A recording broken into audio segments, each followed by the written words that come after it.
Hey everybody, it's Dr. Cole.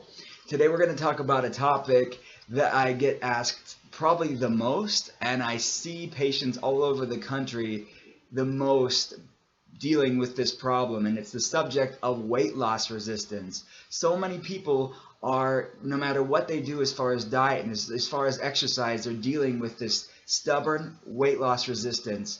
Why? In the United States, we're dieting a lot. We are exercising a lot, but we are still the sickest, fattest nation in the world and in relation to chronic disease. So what's going on? What is the underlying hormonal dysfunctions that are at play? So this video is going to go over the details of what I'm seeing in the labs when we run the tests, the very common dysfunction that we're seeing across the board with people dealing with weight loss resistance. To really understand weight loss resistance in the 21st century, you're going to have to look at the endocrine system. You're going to have to look and understand clinically the hormone system. So we have to run the proper labs to look at the underlying interplaying symphony of your endocrine system and how that is affecting your weight loss. So we run the proper tests, we find out a whole gamut of information as far as what is causing these weight loss resistance patterns. And the number one thing that I want you guys to get out of this is not a matter of counting calories and counting points, right? You can lose some weight doing those systems, right? But ultimately, you're going to go up and down, and it's not dealing with the ultimate cause of weight loss resistance in the United States. So get the whole notion out of here that you just can starve yourself and just calorie restrict and really going to solve the problem of weight loss resistance. You're going to lose some weight, you're going to lose 10 pounds here and there, but ultimately you're not going to be able to push past that plateau. And actually the research shows that when you calorie restrict, you're lowering your metabolic set point, which makes it even more difficult to lose weight later on. So calorie restriction is not going to work in the long run. And ultimately, number two, you can't just exercise it away, right? I see patients live in the gym and it's actually causing more harm than good. Their cortisol levels are through the roof when we run their hormone panel, and it's because their body's in this stress mode and they're just starving themselves and they're exercising themselves into a state of stress, and it's really making the weight loss resistance even more of a problem. A lot of times when people are on low calorie diets and they're doing these calorie restrictive fad crash diets, they're losing weight on the scale, but actually they're losing muscle weight and not fat weight. So the most of what people are losing initially when you drop weight on a scale through these fad diets, through these calorie restrictive diets, they're losing muscle weight and not fat. And that's not what you want to do. It's ultimately not healthy. And also on that topic, I see a lot of diabetics with weight loss resistance, and they ask me, why is my blood sugar highest in the morning? I haven't eaten anything, and my blood sugar is the highest in the morning when they're reading their blood sugar on the glucometer. And the reason is because their body is in sugar burning mode. Through a process called gluconeogenesis, your body is actually breaking down and eating your muscle. So that is really not a state that you're going to want to be in as far as optimal health and ultimate well-being. You want to be transferring your body into fat burning, which most people that are dealing with weight loss resistance, if not all, are in this sugar burning mode, and we have to actually reset the body's metabolism to get them into this fat burning mode. To really understand weight loss resistance, we have to look at a hormone called leptin.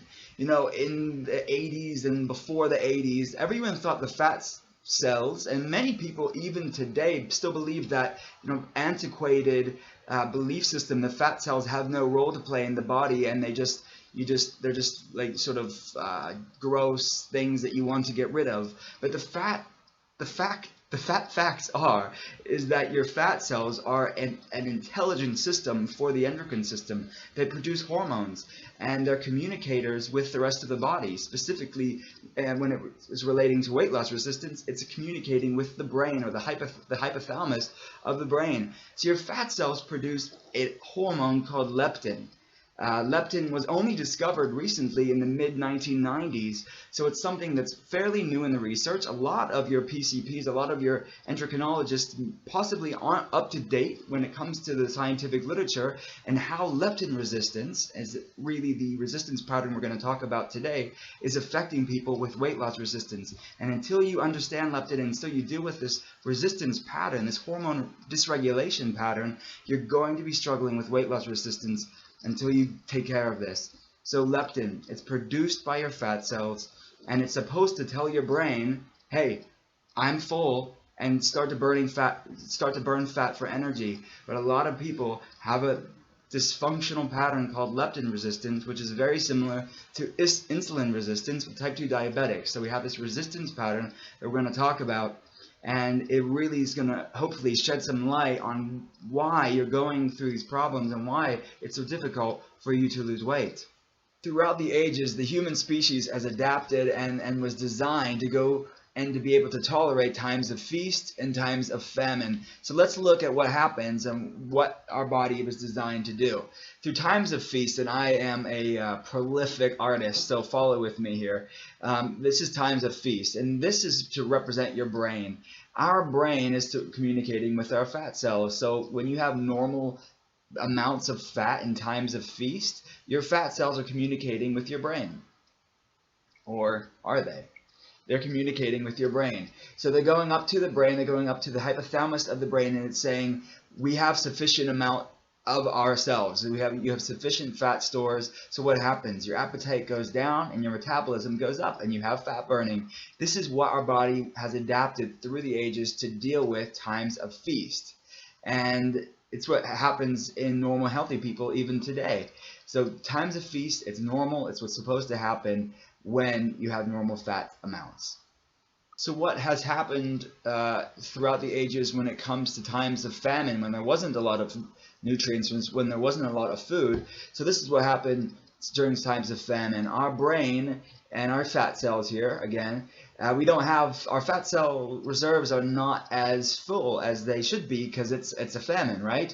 So what happens there is, again, the fat cells are communicating with the hypothalamus of the brain, and your hypothalamic cells on the brain are saying, okay, quite the opposite of during feast. So your appetite goes up, your metabolism goes down to conserve the fat stores, because if you burn through your fat stores and your metabolism stayed increased like the times of feast, you would die. So this is a proper internal regulatory system that our body has adapted throughout time to deal with times of famine. So next we have to look at the resistance pattern, which is a modern phenomenon that we're seeing in the latter part of the 20th century and into the 21st century, because our body is not genetically it's not genetically adapted to our modern lifestyle. You know, our body is used to thousands of years of a certain type of living, and then the postmodern age came, and our body has not genetically adapted to our toxic lifestyle. So what happens is that we have this here resistance pattern. We have our brain here. Our brain is not communicating properly with our fat cells. We have lots of fat cells, right? We have weight loss resistance. You're going to the gym, but nothing's happening. You're dieting, but nothing's happening because your brain here is not communicating with your fat cells. So your brain thinks there's not enough fat. So it's in this constant famine mode. So it's filling up more fat cells. You're accumulating more fat around your stomach. You're accumulating more fat around your hips and your thighs. But your body thinks that it's starving. So your body's producing more fat in the fat cells. And what happens here is your appetite goes up because it thinks it's in famine mode, and your metabolism goes down. So it's just completely stagnant. And this is the pattern of leptin resistance, where similar to insulin resistance, we are not communicating, the cells are not communicating properly. The hypothalamic, your brain cells, are not connecting or communicating properly with your fat cells. So we need to deal with these underlying dysfunctions to really overcome the plateau that you're stuck at when it comes to your weight loss resistance. Next, I really want to look at a cellular level of your brain. So let's go up to your brain, let's go look at the hypothalamus and actually look at the cells on the hypothalamus. So what we have here is a representation here of your brain cells, of your hypothalamus. So these hypothalamic cells have receptor sites, just like every cell in your body, right? So what we're dealing with leptin resistance is not so much a hormone production problem, because we have actually too much leptin because we have a lot of fat cells, we have a lot of leptin. Just like with type 2 diabetics, we have a lot of insulin, not an insulin deficiency. Same thing going on here. We have too much leptin. So what's going on here is that we have this abundance of leptin in the body, but it's not communicating with the cell. Why isn't it? Because these receptor sites, and I like to compare them to kind of a baseball mitt. They're supposed to catch onto the hormone, in this case leptin, to communicate proper messages in the body so you have optimal health. But what's going on is these baseball mitts, these receptor sites are being burnt out. So they're blunted. So they're not catching. It's like an old worn baseball mitt that's not catching the ball properly. What's going on here is that these receptor sites are worn out, they're blunted, you're getting resistance patterns, so you have less properly functioned receptor sites, leptin receptor sites, so you have leptin not communicating properly with the hypothalamic cells. So what's going on here, you have leptin levels, and you have cellular inflammation, you have receptor site blunting. So we have to deal with this underlying dysfunction, and this is just, to be honest with you, one of the problems. This is probably the main cornerstone problem. But because this dysfunction, it's causing a mismanagement of your whole endocrine system. So what we have to deal with is actually removing the source that's causing the leptin resistance, and we'll go over those sources that we see commonly in the virtual clinic. But we also need to regenerate that cell membrane and regenerate those receptor sites so your body can properly communicate and you can burn the fat like you were born to and you were meant to be. So let's look at the issues that are common causes of leptin resistance. Some of the main culprits of leptin resistance that we see in the clinic are things such as just increased stress. So if someone's stressed out at their job, they're stressed out at home, this constant state of stress, is not good, and it's causing or contributing to leptin resistance. We also see a huge problem with toxicity. I made other videos, so you can check those out, dealing with toxins. We have to deal with these biotoxins. We have to deal with the toxins that we're inundated with to really deal with these underlying leptin resistance patterns. Also, digestion issues. I made, again, other videos about digestion. Check those out. But 80% of our immune system's in our gut, so we're upregulating these inflammatory processes that's causing cellular inflammation in the brain, which is causing those receptor sites to be burnt out on the hypothalamus. So we have to look at digestion issues. We have to look at increased insulin. We kind of correlating a lot throughout this video, dealing with insulin resistance and leptin resistance. A lot of times they are both going on at the same time. And the standard American diet, we have to look at that as well. But again, this is just the tip of the iceberg, dealing with the different contributing factors when we're looking at leptin resistance. You have to have the proper tests run. You have to have a proper clinician trained in functional medicine to look at these underlying biochemical hormonal pathways to really get a comprehensive diagnosis and a true sustainable recommended program for you that's unique and tailored to your biochemistry to deal with these weight loss resistance patterns. So I hope this video was informative. I hope it shed some light on the epidemic we're seeing as far as leptin resistance and weight loss resistance.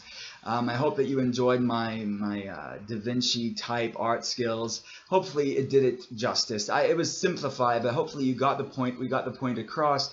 There is hormone dysregulation in the body, and that's what it comes down to. And you have to look at these underlying dysregulations to really find true solutions. And we're doing that for people all over the country. And I love coming into work every day, because when we find out these issues, right?